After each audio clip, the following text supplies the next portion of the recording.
sorry, I'm sorry, the sound was messed up in my headphones. But hey, y'all, listening to The Truth Be Told with myself, Tbeyb. And of course, this is KUAW, Knowledge, Understanding, and Wisdom. If you've been if you've been on the video for a couple of hours, you've probably seen the sponsorship scrolling across the screen before you actually see my pretty face. But if you'd like to see yourself or your business or your event on part of our KUAW broadcasting, email us at kuaw985@gmail.com. If you want to call in on this segment, call in at 816-599-6893. That number is scrolling across the screen at the top of the screen. So at any time you feel you want to put your oar in the water, give me a call. I love to talk to people and I'll talk back. Of course, we're 24/7 on the World Wide Web, www.kuaw.org. If you're seeing me live, hi. You're watching me at KUAW LPFM 98.5 on Facebook. And if you're hearing me across the way and you want to watch me live, hit me up on the Facebook page. And then, of course, KUAW all across the board, Twitter, Instagram, YouTube. Make sure you like, share, and subscribe. We are a listener-supported radio station, so it's also a donate button on all of those avenues. So tap in. Okay. I'm sorry, I'm posting y'all. So make sure you like and share this video. I want to start off because while we're giving people just time to tap in and share and everything, I want to talk about the Oscars because there's a lot of different ways that I want to take the Oscars. First of all, congratulations to all those that won an Oscar. I know Regina King won an Oscar. I know Spike Lee finally won an Oscar. I know I actually got it here on my phone, so let me see. I'm gonna pull it up because it was like 6 Asiatics, I believe, that won Oscars. So we have Regina King, Spike Lee, Marsha Ali. He won Best Supporting Role for Green Book, and I still haven't even seen Green Book, and I did hear Green Book was a good movie. If you guys have seen it, tap in, let me know. And I haven't seen any of these movies actually. I haven't seen If Beale Street Could Talk. I haven't seen the Black KK Klansman, and I have seen Black Panther and Hannah Beachler. She won Best Production, and for Black Panther, I have seen Spider-Man. Patty Ramsey won Best Animated Film, and then Ruth Carter won Best Costume for Black Panther also. So just congratulations to all those people. They really brought Black History Month back alive because we was dead. We didn't got hit with R. Kelly. We didn't got hit with Jussie Smollett. Like, it was over. Gucci didn't disrespected us. Prada, everybody. They was just like, man, you even kind of want to throw Robert Kraft in there, even though he a European, but he cool. Like, he started being cool with Meek, and now he in jail. Like, what's going on here? Like, ooh, but the Oscars, you know, they reeled it on in, brought it on in. We got a couple more days left, so hopefully we'll see what goes on and what takes place across the board here. And if you're tapping in, I'm just giving everybody time to tap in with and share and like before we get into the meat and bones. I'm sorry, let me pull it back up here. But yeah, but the other thing that I wanted to talk about that regarding the Oscars. Okay, so oh my goodness, and y'all know it was coming. I can't even think of the man's name, but he got best dressed for the red carpet, and I should have got it together so I could have posted a picture of y'all for y'all, because it was like at the top it was like a tuxedo, and then it formed into a full blown ball gown. And this is a grown Asiatic man walking the runway in a full ball gown, and he won best dress. Hold on, what? Wait, huh? First of all, we have to talk about the demasculation of our men, and we have to understand that there is a warfare on our children, on our men, all that. And people like to say, you know, you have a lot of feminists. I remember getting into it back and forth with most disgusting thing I ever seen. Thank you, Mr. Titan. Me too. And I love homosexuals. So you know what I'm saying? Like, I have nothing against them. I mean, I have a cousin that's one of my favorite cousins. Is gay the right term? is gay, homosexual, or whatever. So, like, he's one of my favorite people in the world. So the thing is, see, I have a no judgment thing. Like, I don't care about any of that. What I care about is the publication of it right now. What I care about is every time you turn on a TV, you got somebody engaging in these acts. What I do care about is the LGBT thing that they're trying to get it a law to where it's taught in school. What I do care about is young men, children, young boys watching other little boys twerking on TV or dressing as girls in drag on Netflix and blase blase. That's what I care about, because I seen this tweet today, and y'all know I'm very vocal on my Twitter and my Facebook, so y'all follow me on my personal pages. I'll throw them in the comments at some point. But this girl is gonna tweet. Matter of fact, I'm gonna find it for y'all because it really disturbed me. And normally I don't really respond to a lot of things that I see. Like, I might respond in my head, or I might write it down. Like, I'm gonna talk about that on the show, but I don't really, I try not to be, I don't know, just sometimes it's better to not say anything. But it was just such a crazy comment. So she says gay kids grew up watching all kinds of heterosexual behavior, like on TV in their homes and things like that. And she said, and still are gay. So what is seeing homosexual behavior gonna do? Nothing with your dumb self. Really? Let me tell you, okay? There's no such thing as a gay child. Let me tell you that. That's the problem right then and there. The fact that it's even on TV that you're giving a child the option to say that they are gay. Like, no, there's no such thing. A child should not even be thinking about that is a form of mental programming. Now you have children who should not even be thinking about a sexual preference, walking around saying that they're gay. Like, that's the problem. That's the problem with it being on TV. That's the problem with you want to teach it in schools, because at that point, I feel like you're pushing it on them, like you're giving them an option. Like, there's no option in this. Like, when you get grown, if that's what you choose to do, in your own home, then so be it. But as far as teaching it to children, no, I do not agree with that. I don't agree with that. And if you guys think of something different, then definitely feel free to comment. But I just really don't agree that as far as hey Mrs. Walker, I just really don't agree that we should be just be even allowing that to enter into our children's minds, because it's like I said, it's a form of mental programming, and it's a mind warfare against our people. Because if you guys know anything about history, like, I'm a history fanatic, okay? That's one reason, like, people say don't talk about the Bible. Like, I feel like the Bible is a history book. Like, it really ground points like some geographical terms and things for you, and it lets you know where people were, like, geographically. Like, it's historic. So, and that's what I pull from. And how we're raising them and what we're teaching them, things like that, like the traditions and things that's like. And I don't mean to beat a dead horse, because I know I kind of say it all the time, but it's the easiest example to me. Like, it's like Santa Claus or like the Tooth Fairy. Like, you make your children believe that these things are real, knowing dang well that they're made up. Like, that this is made up, but yet you teach it to your children. To me, that's a setback. When you have children, you're supposed to be going forward. You're supposed to be as your generation, the generations goes forward and things like that. Like, you're supposed to teach your children what you know now, so that as they grow, they add on to that, not set them back to where you started, so they got to figure out who they are anyway. And then, to me, that stuff always leaves like a lasting impression on children, because I'm really the type of person, like, once you lie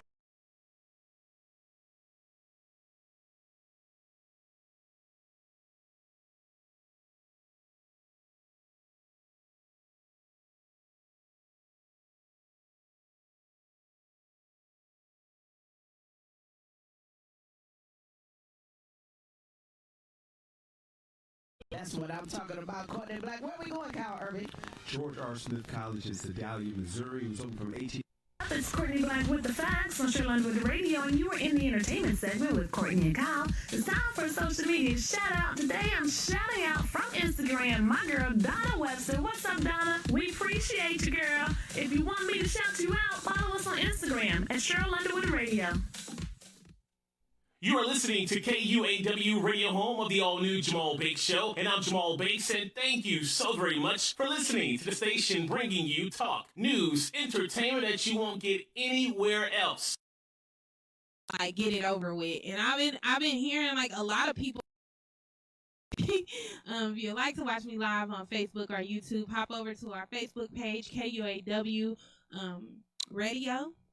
YouTube is KUAW Radio as well. Make sure to like and subscribe to those social media pages.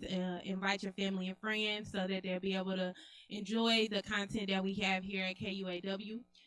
We are available across all social media outlets, so Twitter, Instagram, Periscope, TuneIn, KUAW. Yes, we are having a winter fundraiser going on this given Tuesday of 2020. So we're asking our businesses to donate a product or a service or a item or something that displays your business brand, so that we can get it out to the communities to hopefully prompt sales for your business. Yeah, because we are KC's community radio station, so we want to make sure that we are involved in the community and things that we do. So yeah, the Chiefs didn't play this week. We had a bye week, you know what I'm saying, just to get us a couple of some rest. So we will be coming up this week here in Las Vegas. Yeah, I got on the Vegas odds things today just to see if we were favored to win, because you know the Raiders is the only team that has beat us, but we are favored to win by 6.5 points. So, which not really good for Vegas odds. I was really hoping that they was wanting the Raiders to win so I could bet on the Chiefs, you know, and come up. But nah, we are expected to win this game. So hopefully, you know, all goes well with that. On Sunday night, we have a premiere game this week. So Sunday Night Football, y'all join us. Yeah, so I mean, I'm sorry, it was my birthday this past weekend, so I just been doing a lot of celebrating of life, celebration of life, you know. But I see that the coronavirus is taking back over, you know, the United States, and I knew it was gonna get to the point where we were gonna experience another shutdown, just because I know Texas has suppressed 1 million cases high. Noble ill. So I knew that, you know, it was coming because, like I said, Texas surpassed 1 million coronavirus cases and is rapidly rising all across the United States and going back into, you know, shutdowns and things like that. And it sparks, you know, the schools, and it's crazy because we were just talking about the governor last week and how he was being lenient with the guidelines as far as the schools were going. Now here we are, they just opened up the schools of a little bit more than what they were doing. Now here they are about to go back to a full shutdown. So it's like the children literally just went to school enough to catch corona and then come back home and be locked down again. Like, that's crazy, you know what I'm saying? My heart goes out to all the parents with children in school and everything, and you're trying to work, and then they closing the schools back down, so now you're becoming a teacher. I feel like, you know, it should be some type of pay going on, you know what I'm saying? But nah, I mean, hey, you know, I ain't really with the public schools. I feel like we should be teaching our own children anyway, if you have the ability to do that. A lot of people don't, so, you know, it is what it is. So yeah, the going back to everything closing down at 10, and that's another thing. Y'all gotta comment, let me know, you know, y'all thoughts and everything on it or whatever, because I really don't get the time thing. Like, if the restaurants are gonna be open, what's the difference? I mean, why do they have to close at 10? Like, coronavirus don't just come out at night. Like, you know, what is the thing with the time frame? With the time limit on things closing is not really. 4 states are being test subjects for the vaccine, Tennessee being one of them, in which I reside in. That was another thing that I was just about to get into, as far as the vaccine, because we was talking about, with things being closed down and things, because when we think about this coronavirus, right? And y'all make sure to comment and let me know, what I'm saying, y'all thoughts and everything on it, because I was watching the new Kevin Hart special came out today, and he was like kind of asking his audience, like their anxiety regarding coronavirus. Like, are you high? Are you low? Are you in the middle? Like, how are you really feeling? There's a lot of different, people that have a lot of different thoughts on how to handle the coronavirus, on how serious the coronavirus is, how easy the coronavirus is to catch. Like, so many different factors go into this virus, right? And the way that it's presented to us, I feel like it's presented to us as if it is inedible, that everyone is going to get it. You know what I'm saying? Like, the way that they should test the U.S. Senate first, because they will not use me and my daughters as test subjects. And like I said, I'm gonna get into the testing of it and everything, but so it's like, if it's inedible, because I was talking to one of my friends at work today, and she was just saying how her when her friends was like I'd rather just get it already, you know what I'm saying, like, get it over with. And I've been hearing like a lot of people say that, because at the end of the day, the way that it's being presented to us, everyone is eventually going to get it. It's not going to go away. It's not just going to disappear in thin air.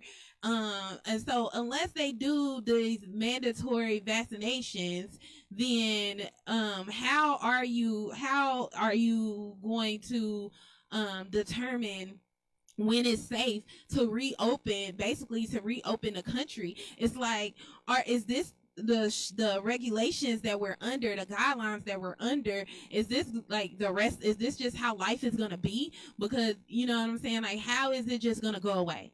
And y'all comment and let me know, you know what I'm saying, how you're thinking or what you're feeling. Like, how is it just gonna go away? We've been wearing masks, we've been social distancing. A lot of people haven't, you know what I'm saying? Again, it's a lot of different thoughts on how serious or how easy it is to actually contract this virus.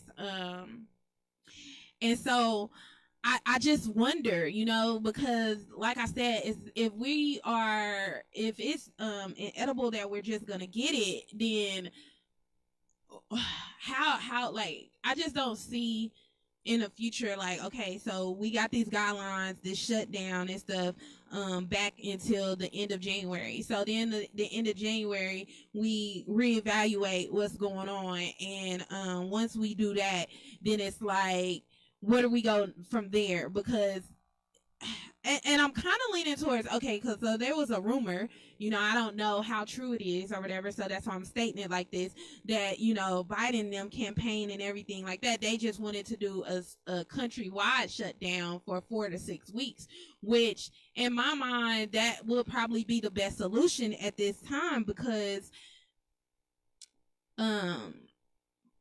because if that's the only way that you are, if quarantining, there's no cure for it, there's no vaccination for it right now. When you go to the hospital, there's really no treatment for it. They just telling you to quarantine. So it's like, if we just quarantine everyone at once, shouldn't it just die? Like, in my mind, that's how I'm thinking, like, logical, like, just trying to think logical about it. I feel like, so I'm actually with Biden and them on the decision, if they do choose to do a countrywide shutdown. But it needs to be a real shutdown. Like, you can't you sit up here and talk about these essential businesses and people that still got to go to work. Well, I work at an essential company, and there's been about 3-4 employees that had coronavirus. You know what I'm saying? We're all using the same interests. We're all using the same restrooms, like, all these type of things or whatever. So how do you stop the spread of it? How do you stop the spread of it in these essential businesses that have to go home to their families and everything like that? So it has to be a real lockdown. I don't know what that would really look like for the United States economy. I don't really see how that would like just impact the economy, you know, at all, just everything being shut down at once, like there actually being nothing. And then the thing about it is you start thinking about food, you start thinking about grocery stores and everything like that. And so it's like, how do we if we still have these certain things open, people still have to be there at work, you know? So it's like, how do we really, what are we really thinking the answer to the coronavirus is? You know, like at